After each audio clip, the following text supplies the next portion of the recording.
نیپرا کی جانب سے بجلی کی قیمتوں میں حالیہ اضافے کے بعد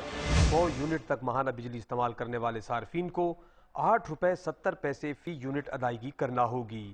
نیپرا حکام نے ڈان نیوز کو بتایا 101 سے 300 یونٹ ماہانہ استعمال کرنے پر 10.20 روپے فی یونٹ، 301 سے 700 یونٹ ماہانہ استعمال کرنے پر 14 روپے فی یونٹ اور 700 سے زائد یونٹ استعمال کرنے والوں کو 16.50 روپے فی یونٹ قیمت ادا کرنا ہوگی۔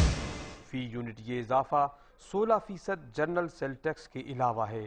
دلچسپ صورتحال یہ ہے کہ جہاں بجلی کی قیمتوں میں اضافہ کیا جا رہا ہے، وہیں بجلی ناپید ہو کر رہ گئی ہے اور ملک بھر میں بجلی کا شارٹ فال 5000 میگا واٹ سے زائد ہو گیا ہے، جس کے بعد شہروں میں 12 جبکہ دیہی علاقوں میں 18 گھنٹے لوڈ شیڈنگ ہو رہی ہے۔ حکومت کا دعویٰ ہے کہ ملک میں بجلی پیدا کرنے کی صلاحیت 20,000 میگا واٹ سے زائد ہے، جبکہ طلب موسم گرما میں 16,000 اور موسم سرما میں 12,000 میگا واٹ تک ہوتی ہے۔